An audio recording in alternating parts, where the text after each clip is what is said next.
Saudações a todos. Vamos iniciar agora o culto ao Deus Triuno. Convidamos para termos uma palavra de oração nosso irmão Fernando Custódio.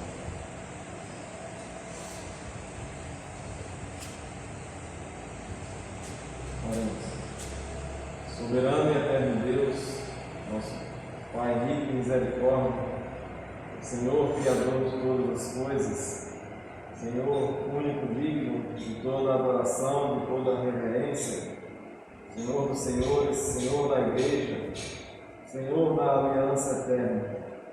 Nós somos gratos, Senhor, porque esta aliança é inquebrável, Senhor, porque não depende de nós, pecadores, mas uma aliança feita pelo Senhor Deus, que nos assegura, Senhor, eterna salvação a todos aqueles que confessarem o Teu nome. Em nome do Senhor Jesus Cristo, Teu Filho amado, como nosso eterno Salvador. Somos gratos a Ti, Senhor, porque mais um domingo estamos aqui, Senhor, reunidos, usando desta plataforma virtual, Senhor, para fazer com que este momento de culto chegue aos lares dos nossos irmãos, chegue aos mais distantes lugares, Senhor. Que este momento, Senhor, possa ser um momento de glorificação ao Teu nome, de edificação da Tua igreja, Senhor. Ainda que distantes fisicamente, Senhor, mas temos a plena certeza, a convicção que estamos unidos a Ti. Somos o Teu corpo, Senhor. O Senhor é o cabeça da igreja. E nada, absolutamente nada, Senhor, poderá separar-nos do Teu amor, poderá nos tirar, Senhor, esta tão bela salvação, Senhor, tão preciosa.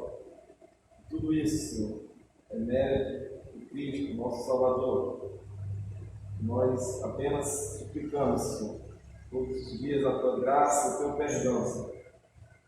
Porque ainda assim nós falhamos, nós desobedecemos, nós pecamos contra Ti.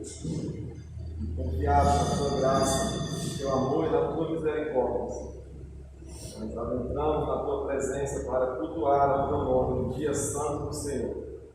Que o Senhor possa ficar conosco, que o Senhor possa receber, Senhor, este momento de adoração a Ti. E nós oramos na mediação do Teu Filho amado, nosso Salvador Jesus Cristo, que vive e reina para todo sempre. Amém. Amém. Louvemos a Deus cantando o hino do céu com Cristo, hino de número 102.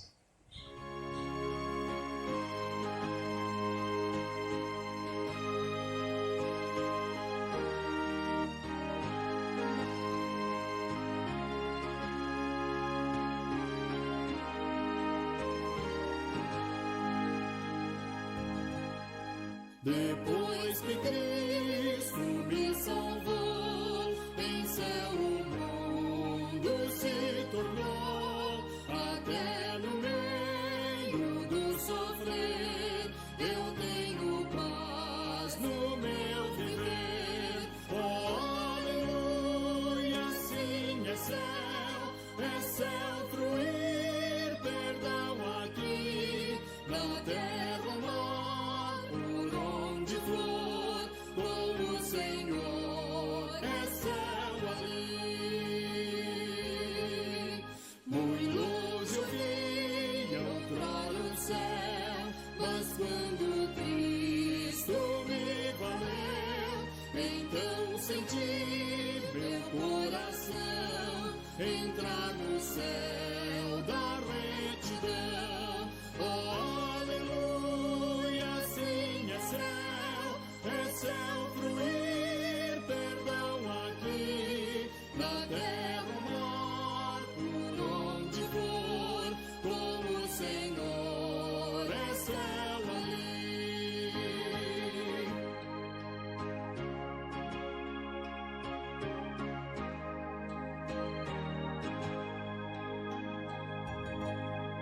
Bem pouco importa eu habitar em alto monte ou beira-mar, em casa ou gruta ou ruim, é céu ali com Cristo em mim.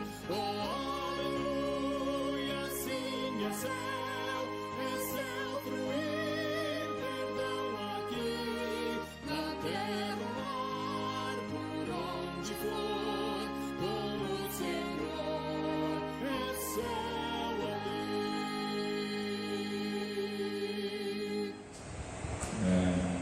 convido os irmãos para abrir suas Bíblias no Evangelho de São Lucas, capítulo 3. Vamos ler do verso 1 ao verso 20. O Evangelho de Lucas, capítulo 3, do verso 1 ao verso 20. Quem tiver com suas Bíblias em casa, quiserem abrir, acompanhar, se quiser até leia audivelmente, como nós fazemos aqui na igreja, uma leitura uníssona. Então vamos fazer. Assim diz a palavra do Senhor. No 15º ano do reinado de Tibério César, sendo Pôncio Pilatos governador da Judéia, Herodes, tetrarca da Galiléia, seu irmão Filipe, tetrarca da região da Itureia e Traconites, e Lisânia, tetrarca de Abilene, sendo sumo sacerdote Anás e Caifás, veio a palavra de Deus a João, filho de Zacarias, no deserto. Ele percorreu toda a circunvizinhança do Jordão, pregando o batismo de arrependimento para a remissão de pecados, conforme está escrito no livro das palavras do profeta Isaías. Vós que clamam no deserto, preparai o caminho do Senhor, endireitai as suas veredas. Todo vale será aterrado e nivelado todos os montes e outeiros. Os caminhos tortuosos serão retificados e os escabrosos aplanados. E toda a carne verá a salvação de Deus. Dizia ele, pois, às multidões que saíam para serem batizadas: raça de víboras, quem vos induziu a fugir da ira vindoura? Produzi, pois, frutos dignos do arrependimento, e não comeceis a dizer entre vós mesmos: temos por pai a Abraão, porque eu vos afirmo que destas pedras Deus pode suscitar filhos a Abraão. E também já está posto o machado à raiz das árvores. Toda árvore, pois, que não produz bom fruto, é cortada e lançada ao fogo.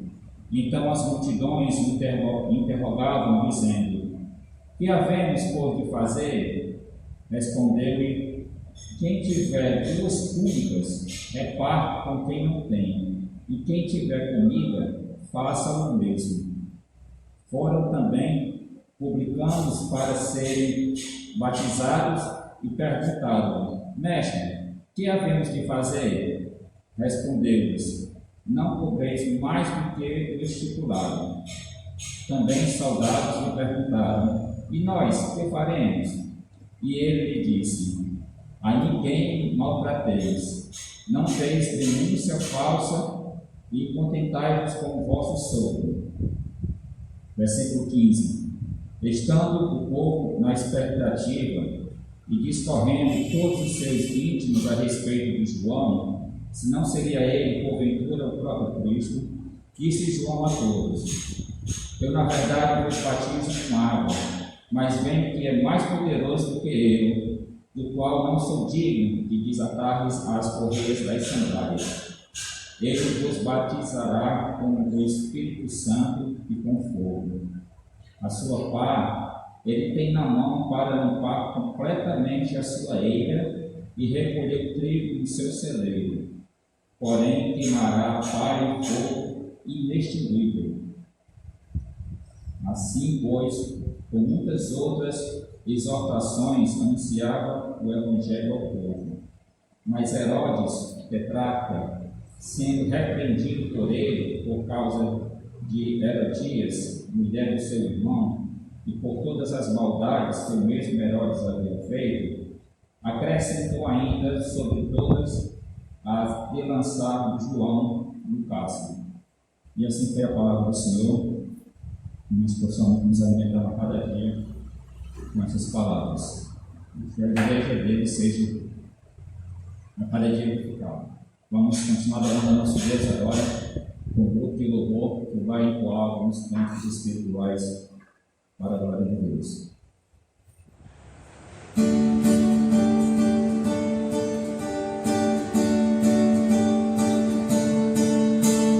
Sacrifício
Sagradas Escrituras em Mateus capítulo 21, versículos 23 a 46. Hoje terminaremos o capítulo 21 de Mateus, dando sequência à exposição sequencial do Evangelho segundo Mateus. A palavra de Deus assim nos diz, Mateus 21, 23 até o final do capítulo. Tendo Jesus chegado ao templo, estando já ensinando, acercaram-se dele os principais sacerdotes e os anciãos do povo, perguntando: com que autoridades fazes estas coisas? E quem te deu essa autoridade? E Jesus lhes respondeu: eu também vos farei uma pergunta. Se me responderes, também eu vos direi com que autoridade faço estas coisas. De onde era o batismo de João? Do céu ou dos homens? Discorriam entre si. Se dissermos do céu, ele nos dirá: então por que não acreditastes nele? E se dissermos dos homens, é para temer o povo, porque todos consideram João como profeta. Então responderam a Jesus: não sabemos. E ele, por sua vez: nem eu vos digo com que autoridade faço estas coisas. E que vos parece? Um homem tinha 2 filhos. Chegando-se ao primeiro, disse: filho, vai hoje trabalhar na vinha. Ele respondeu: sim, senhor, porém não foi. Dirigindo-se ao segundo, disse-lhe a mesma coisa, mas este respondeu: não quero. Depois, arrependido, foi. Qual dos 2 fez a vontade do Pai? Disseram: o segundo.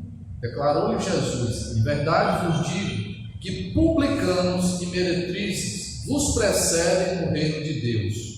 Porque João veio a vós outros no caminho da justiça, e não acreditastes nele, ao passo que publicanos e meretrizes creram. Vós, porém, mesmo vendo isto, não vos arrependestes, afinal, para acreditardes nele. Atentai noutra parábola. Havia um homem, dono de casa, que plantou uma vinha, cercou-a de uma sebe, construiu nela um lagar, edificou-lhe uma torre e arrendou a uns lavradores. Depois se ausentou do país. Ao tempo da colheita, enviou os seus servos aos lavradores para receber os frutos que lhe tocavam. E os lavradores, agarrando os servos, espancaram a um, mataram a outro e a outro apedrejaram. Enviou então outros servos em maior número e trataram-no da mesma sorte. E por último, enviou-lhes o seu próprio filho, dizendo: a meu filho respeitarão. Mas os lavradores, vendo o filho, disseram entre si: este é o herdeiro, ora, vamos, matemo-lo e apoderemo-nos da sua herança. E agarrando, lançaram-no fora da vinha e o mataram. Quando, pois, vier o senhor da vinha, que fará aqueles lavradores? Responderam-lhe: fará perecer horrivelmente a esses malvados e arrendará a vinha a outros lavradores que remetam os frutos nos seus devidos tempos. Perguntou-lhe Jesus: nunca lestes nas Escrituras? A pedra que os construtores rejeitaram, esta veio a ser a principal pedra angular. Isto procede do Senhor e é maravilhoso aos nossos olhos. Portanto vos digo que o reino de Deus vos será tirado e será entregue a um povo que lhe produza os respectivos frutos. Todo o que cair sobre esta pedra ficará em pedaços, e aquele sobre quem ela cair ficará reduzido a pó. Os principais sacerdotes e os fariseus, ouvindo estas parábolas, entenderam que era a respeito deles que Jesus falava. E como quando buscassem prendê-lo, temeram as multidões, porque estas o consideravam como profeta. Assim foi. Deus nos abençoe, fazendo iluminação para compreendermos a sua bendita palavra. Convido nosso irmão Edinho, faça uma oração, uma oração de iluminação.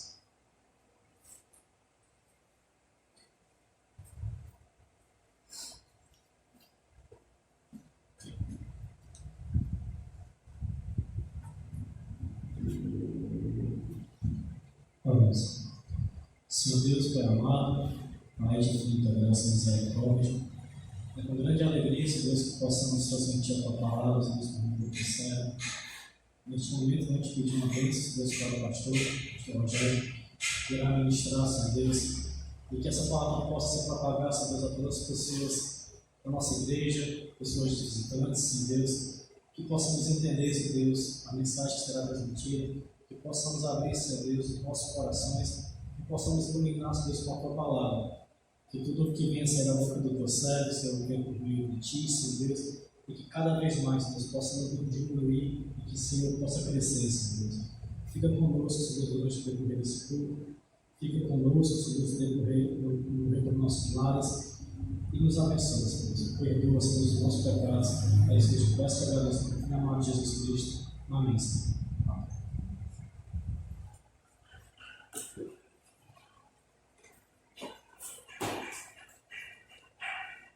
A autoridade de Jesus é o título da nossa mensagem de hoje.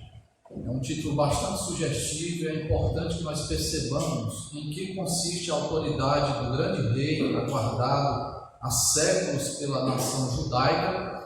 E interessante que vai surgir uma controvérsia entre os religiosos da época, entre os fariseus, entre os maiorais que faziam parte do Sinédrio, que era a mais alta corte judaica nos dias de Jesus Cristo. E a controvérsia vai iniciar a partir de uma pergunta muito interessante.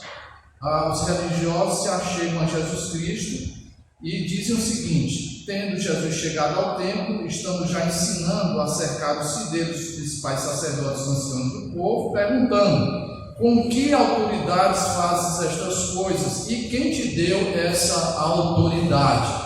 Uma pergunta importantíssima foi feita aqui, mas pelo desenrolar dos acontecimentos, nós percebemos que não foi uma pergunta sincera, foi uma pergunta capciosa, uma pergunta que tinha a pretensão de colocar Jesus Cristo na saia justa, na tentativa de trazer algum descrédito em relação ao ministério de Jesus Cristo.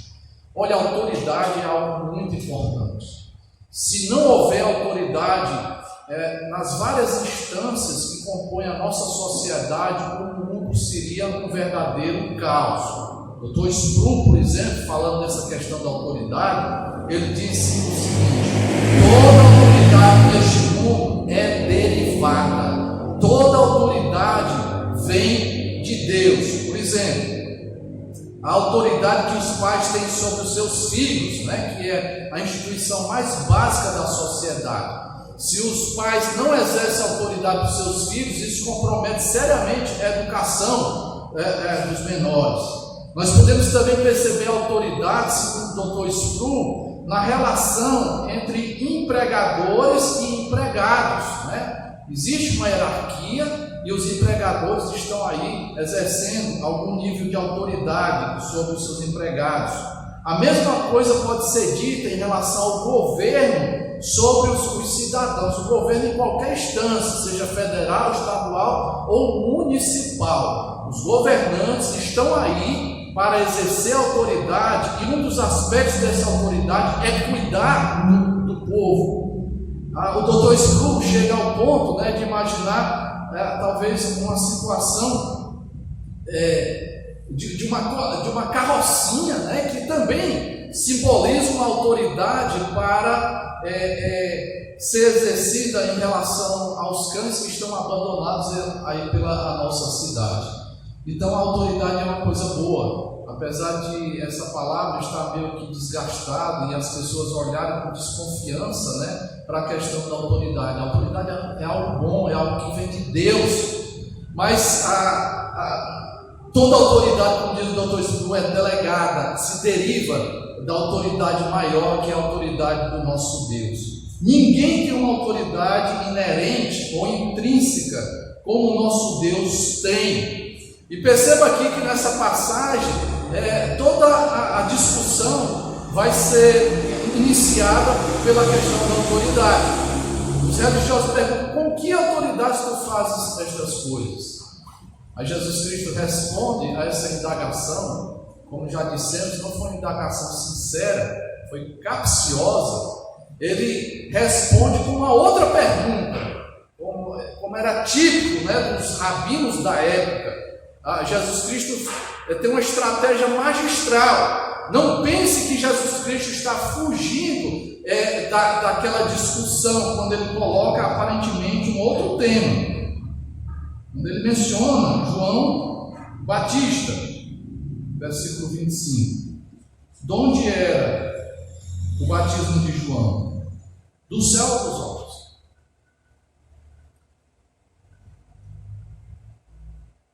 Os religiosos perceberam que se dissessem que era do céu, necessariamente viria o questionamento de Jesus Cristo. E por que é que vocês não creram nele? Irmãos, vamos lembrar um pouco do que foi o ministério de João Batista, o filho de Zacarias. Lembre-se daquela história que seu pai, já velho, vão ser agraciados por Deus com, no caso dele, da sua esposa, com o privilégio de ter um filho. Sua esposa, além de velha, era também estéril.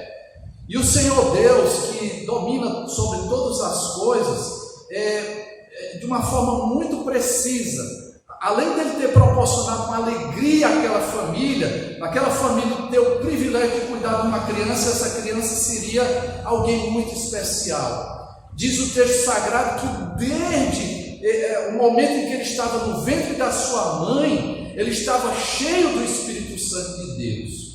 E ele é um cumprimento de uma profecia muito antiga, de que ele seria um emissário do reino dos céus.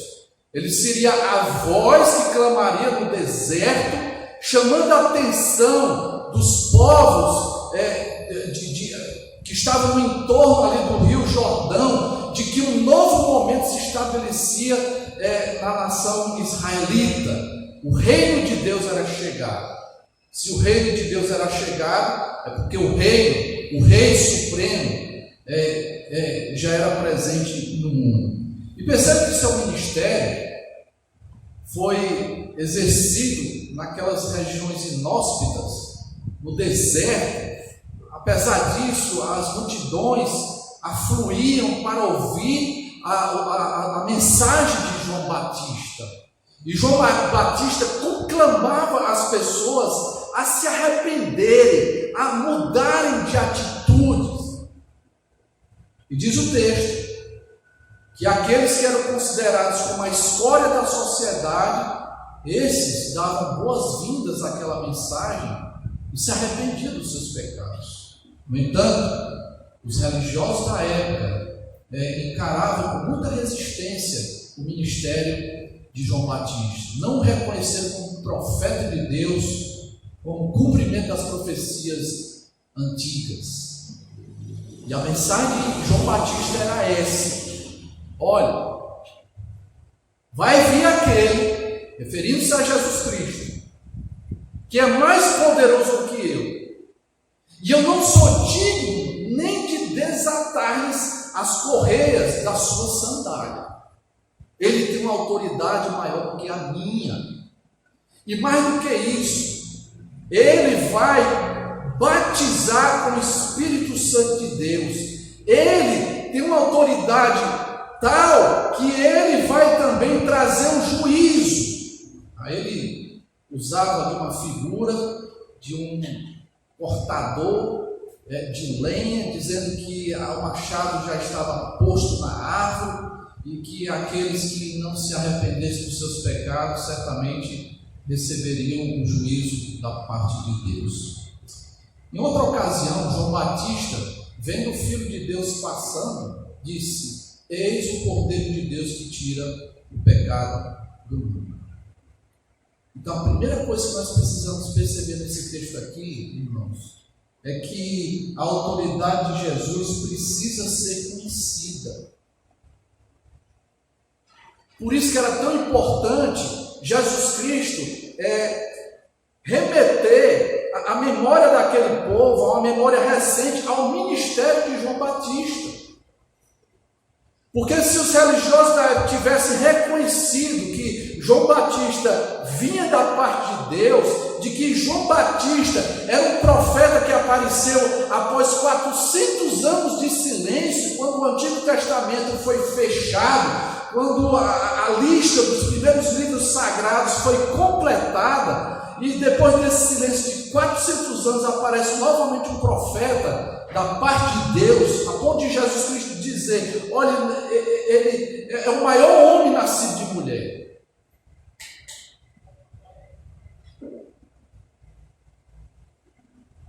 Reconhecer que o batismo, né, uma menção de todo o ministério, de todas as atividades de João Batista, de que isso era do céu, de que isso era de Deus. Então, ao mesmo tempo, Jesus Cristo quer dizer: olha, a palavra que ele pregou é digna de crédito. E qual é a palavra dele? Ele reconheceu a minha autoridade.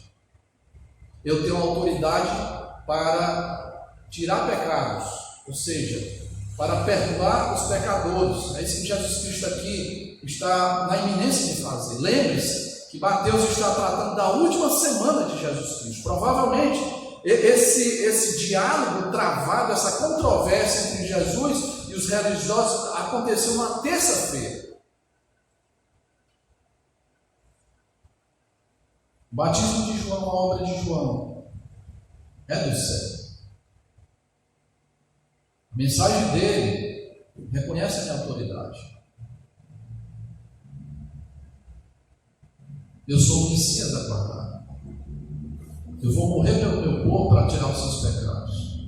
E um dia eu vou trazer juízo. Todas as pessoas devem comparecer perante mim. Toda a autoridade me foi dada. O próprio Senhor Jesus Cristo disse, após a sua ressurreição, está lá em Mateus capítulo 28, versículo 18: toda a autoridade me foi dada no céu e na terra. Ele é o Rei dos Reis. Primeiro ponto que deve ser considerado. Além da autoridade de Jesus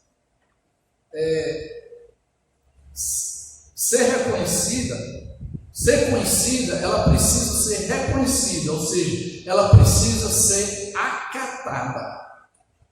E aqueles religiosos na época de Jesus Cristo estavam muito distantes disso, porque eles perceberam que se dissessem do céu, deveriam ter reconhecido João Batista como profeta. No entanto, eles não acreditavam nisso. Não disseram simplesmente que era da terra, porque eles temiam as multidões. E as multidões reconheceram João como um profeta de Deus. Então, Jesus Cristo, como um grande mestre que era, e muitas vezes se utilizava do recurso das parábolas, ele vai contar uma história, aliás, duas histórias importantes para pensarmos na motivação por trás da pergunta dos fariseus, o que estava de fato no coração dos fariseus, e a partir disso nós sondarmos os nossos próprios corações, se é que nós estamos incorrendo essencialmente no mesmo erro dos fariseus. A primeira história é de um homem que convoca os seus dois filhos. A parábola é assim: ele chega para o primeiro: filho, vai trabalhar na vinha. E o filho, no versículo 29, responde da seguinte forma: sim, senhor, eu vou. Porém, não foi.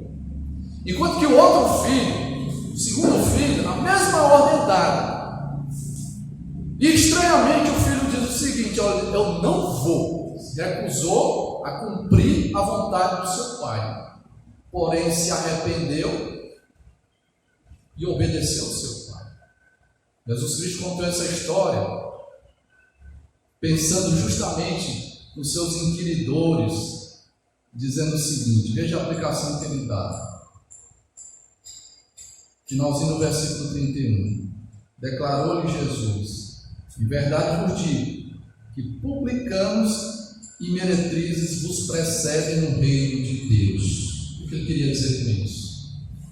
Aquelas pessoas mais desprezadas na sociedade, o publicano, que era tido como uma pessoa altamente cobiçosa, ou uma pessoa que roubava em todo o processo de recolhimento dos impostos, e as meretrizes, as prostitutas que cometiam erros grosseiros de caráter sexual, essas pessoas que eram tidas como a escória da sociedade, eles estão entrando no reino dos céus.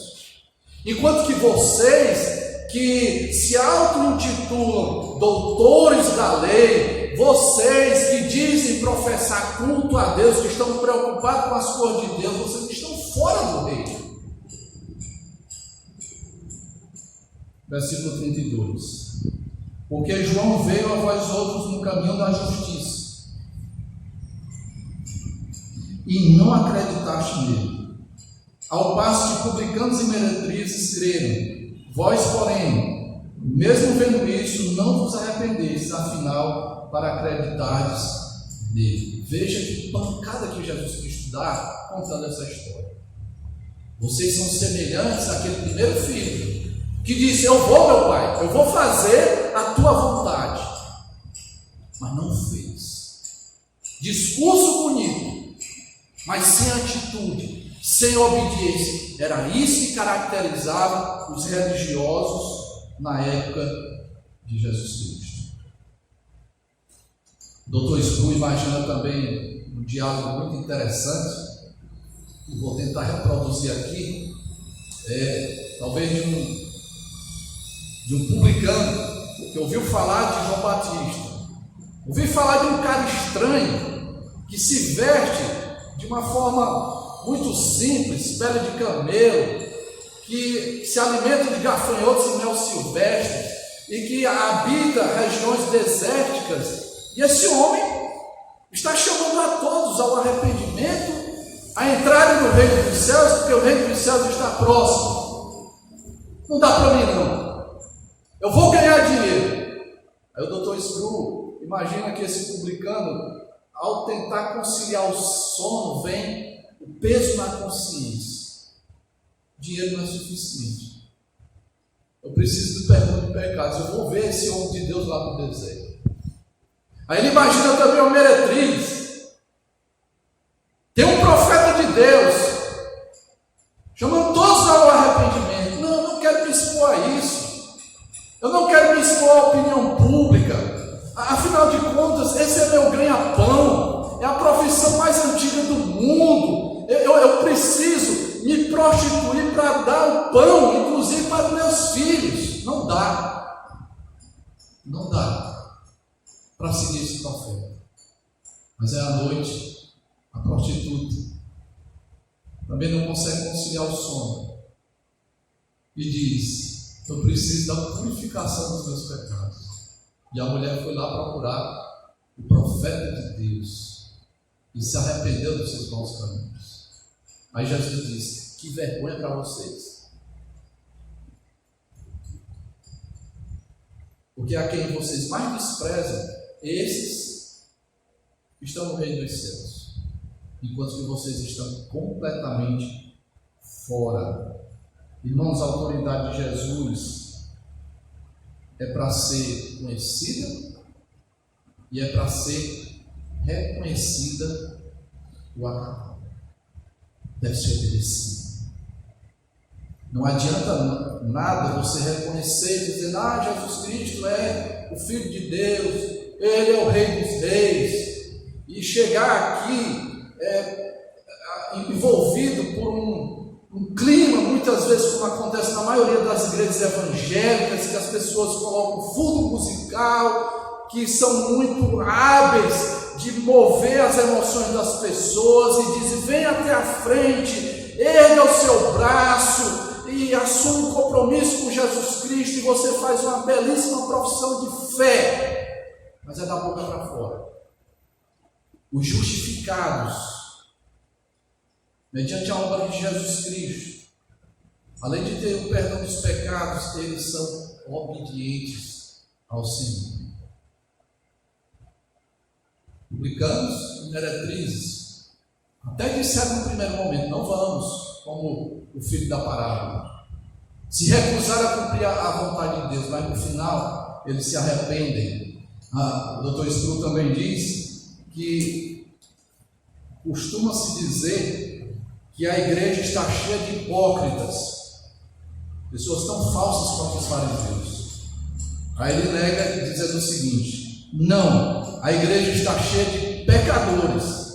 Apenas aqueles que alegam não ser pecadores é que são hipócritas. Aí ele diz mais: eu desconheço outra organização além da igreja que exige dos candidatos a declaração pública de serem pecadores como condição para que se tornem membros da igreja e que façam parte do reino de Deus. Interessante essa colocação. Todos nós somos pecadores. A diferença é que alguns não reconhecem isso. Essa é uma boa declaração de fé. Começa por aí. Reconheça que você é pecador. Reconheça que você precisa se submeter à autoridade de um rei. E o rei, quando diz que algo deve ser cumprido, deve ser acatado, deve ser obedecido. Não pode ser uma profissão de fé vã, da boca para fora. O terceiro aspecto da autoridade de Jesus, queremos destacar a partir desse trecho que foi lido, é que a autoridade de Jesus é exercida para o nosso bem. Jesus se dispõe a contar uma outra parábola, sempre criticando a postura dos religiosos, perguntar com que autoridade faz essas coisas. Mas Jesus Cristo imaginou uma vinha. Essa é uma metáfora antiga para o povo da aliança, está lá em Isaías. O profeta Isaías compara a nação israelita como uma vinha que o Senhor cuidadosamente cuidou. Os cuidados podem ser vistos aqui: plantou uma vinha, cercou de uma sebe, de uma cerca, para proteger contra os animais selvagens, contra os inimigos, edificou uma torre, um local estratégico para que o vigia percebesse se algum inimigo se aproximava, construiu um lagar onde se pisava as uvas para produzir o vinho, toda uma estrutura cuidadosamente elaborada. Aí diz que ele arrendou para os lavradores e esse homem ausentou-se do país. No momento da prestação de contas, quando a plantação prosperou, ele mandou servos. A partir do versículo 34. Ao tempo da colheita, enviou os seus servos aos lavradores para receber os frutos que lhe tocavam. Perceba aqui a primeira ocorrência da palavra servos. Versículo 35. Os lavradores, agarrando os servos, espancaram um, mataram a outro e a outra apedrejaram. Aí veja aqui, irmãos, no versículo 36, a paciência desse homem. Porque, ao meu ver, essa atitude extremamente cruel já era passível de uma intervenção mais incisiva para punir aqueles lavradores maus. No entanto, o dono da vinha enviou ainda outros servos, em maior número, e trataram-nos da mesma sorte. Aí o versículo 37. E por último enviou-lhes o seu próprio filho, dizendo: a meu filho respeitará. Irmãos, se nós considerarmos a história do povo da aliança antiga, Deus, na sua infinita paciência, foi levantando profeta após profeta. Uma mensagem muito simples: vocês se esqueceram de mim, vocês se dobraram diante de falsas divindades, Baal, Astarote. Vocês precisam voltar-se para mim. Vocês estão quebrando a antiga aliança. E o que é que o povo fez ao longo da história? Sempre muito resistente à palavra de Deus, através dos seus servos, através dos seus profetas. E Deus, século após século, mandando profeta, até que nos últimos dias mandou o último profeta do Antigo Testamento, que foi João. E o que é que eles fizeram? Ou espancaram ou mataram. Aí, irmãos, o dono da vinha, numa demonstração incrível de paciência, de bondade, ele mandou o seu próprio filho. A meu filho respeitarão. Respeitar? De maneira nenhuma. Olha a mentalidade dos lavradores, versículo 38. Mas os lavradores, vendo o filho, disseram entre si: este é o herdeiro. Ora, vamos, matemo-lo e apoderemo-nos da sua herança. E agarrando, lançaram-no fora da vinha e o mataram. Irmãos, isso aqui é profético. O próprio Senhor Jesus Cristo experimentaria tudo isso que ele está dizendo, provavelmente na terça-feira. E na sexta-feira ele foi crucificado, irmãos, por esses religiosos aqui, que professavam a fé no Deus único, porém rejeitaram a Jesus Cristo. Jesus Cristo citou o Salmo 118, dizendo o seguinte: perguntou-lhe Jesus: nunca leste nas Escrituras a pedra que os construtores rejeitaram? Essa veio a ser a principal pedra angular, pedra de esquina, uma pedra importante no alicerce para a construção de uma edificação, que é uma pedra também que une paredes. Aí diz que isso procede do Senhor e é maravilhoso aos nossos olhos. Portanto vos digo que o reino de Deus vos será tirado e será entregue a um povo que lhe produza dos respectivos frutos. E aqui eu quero destacar o quarto aspecto da autoridade de Jesus. É uma autoridade que será exercida para juízo. Irmãos, nosso Deus é muito paciente, mas tem um momento em que Deus, apesar de várias investidas na nossa vida, na vida do seu povo, ele vai dar um basta. Vai ter um momento da prestação de contas. Então esse mesmo Jesus que é o Cordeiro que foi morto lá na cruz do Calvário, ele é o mesmo leão lá do livro de Apocalipse que vai exercer juízo. A autoridade de Jesus Cristo nesse aspecto ela é perigosíssima. É como uma pedra que vai esmiuçar todos aqueles que desprezaram, irmãos. Nessa metáfora aqui, a pedra representando o Messias de Deus. Então, o primeiro aspecto desse juízo de Deus é porque as oportunidades vão cessar, como nós vimos há pouco. O reino de Deus será tirado de vós. Vocês vão perder uma grande oportunidade. E mais do que isso, haverá somente destruição. Todo o que cair sobre esta pedra, versículo 44, ficará em pedaços, e aquele sobre quem ela cair ficará reduzido a pó. E veja o desfecho aqui, irmãos, da contra-argumentação de Jesus Cristo, quando ele responde uma pergunta, devolvendo outra pergunta e contando essas duas parábolas. Os principais sacerdotes e os fariseus, ouvindo estas parábolas, entenderam que era a respeito deles que Jesus falava. E conquanto buscasse prendê-lo, temeram as multidões, porque estas o consideravam como profeta. Eis aqui o texto que retrata a autoridade suprema de Jesus Cristo. Uma autoridade que precisa ser conhecida. O ministério do profeta João enfocou muito isso. É uma autoridade que precisa ser reconhecida. E reconhecer essa autoridade é se submeter à vontade do rei.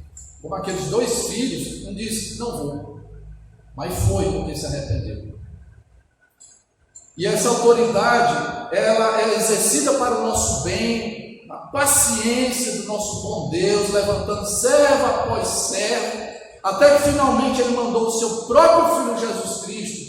No entanto, de uma forma ilógica, absurda, como é próprio do pecado, esses religiosos rejeitaram Jesus Cristo. E finalmente essa autoridade, ela será exercida para juízo. O que é que nós podemos aprender com esse texto? É uma lição muito básica. E a lição é essa: você reconhece a autoridade de Jesus? Não basta uma profissão de fé.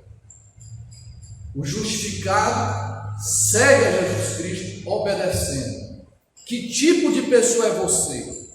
Você é alguém que promete, mas não cumpre? Porque se for esse o caso, você está infelizmente identificado com o pior tipo de gente que pode existir. São os religiosos, os hipócritas, a semelhança daqueles que estavam no patamar da religião no dia de Jesus Cristo. Infelizmente, os modernos fariseus ainda estão presentes no nosso mundo. Quem são os modernos fariseus? Muitas vezes reconhecem a autoridade de Jesus da boca para fora. Não fazem a vontade de Deus. Não andam nos caminhos da justiça, como tantas vezes João Batista conclamou às multidões. Pense nisso. A autoridade de Jesus é a melhor coisa que nós podemos desfrutar, porque a autoridade de Jesus implica em cuidar. A autoridade tem sempre essa ideia que nós precisamos resgatar. A autoridade é para cuidar da outra pessoa. Se os nossos governantes levassem isso a sério, não entenderiam o privilégio de exercer uma prefeitura, um cargo de prefeito, ou um cargo de governador, ou mesmo de presidente. Deveria sempre pensar: estou investido de autoridade, e essa autoridade se deriva do próprio Deus para o bem comum, para o cuidado das outras pessoas, para servir outras pessoas. A autoridade do Rei dos Reis foi para isso, para nos servir e para resolver o maior problema da nossa vida, o problema de pecado. Pense nisso. Que Deus nos abençoe. Amém. Vamos louvar ao Senhor Jesus, cantando o hino Vencendo Vem Jesus, hino de número 147.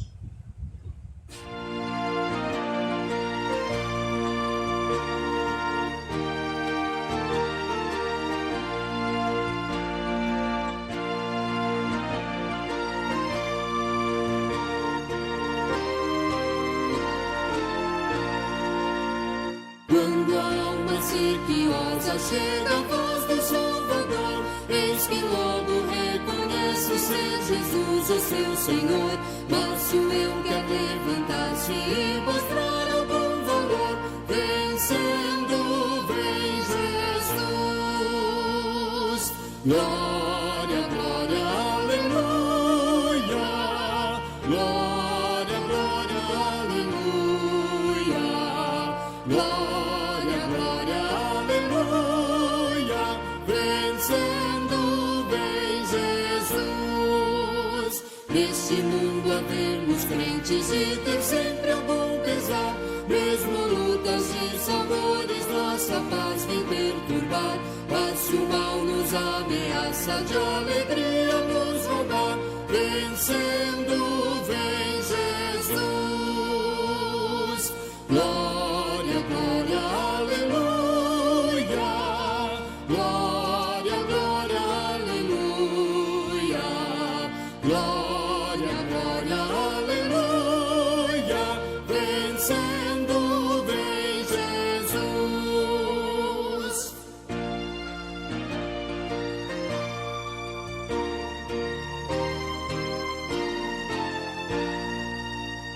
Da verdade fiéis servos lutam por fazer dos seus. Muitas vezes nos assardam os modernos fariseus. Mas se alguém procura ver-nos sem a graça do bom Deus, vencendo vem Jesus. Glória, glória, aleluia. Glória, glória, aleluia. Glória, glória, aleluia. Vencendo vem Jesus. Oração final com a nossa irmã Célia, em seguida a bênção apostólica e o tríplice amém.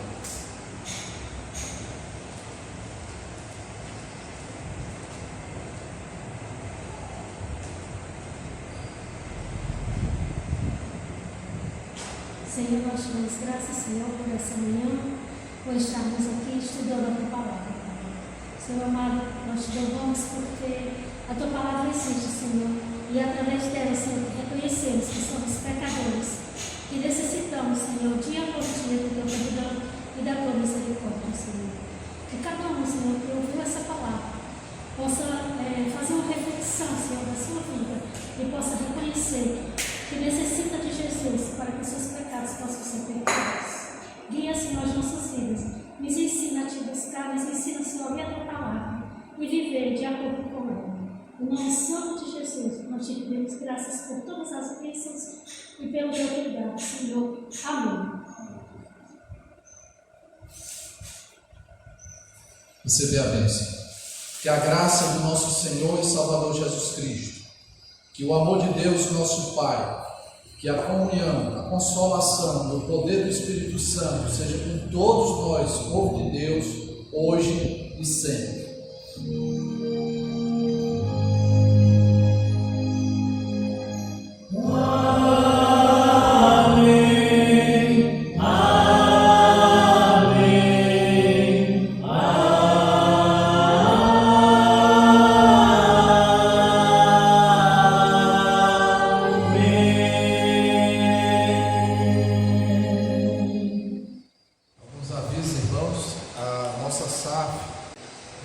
Vai promover ao longo dessa semana encontros de oração através da plataforma virtual. Então, o link vai ser divulgado nos grupos da igreja de segunda até sexta-feira, sempre à noite, às 19h30, nós vamos ter esses momentos de oração extremamente importantes para todos nós.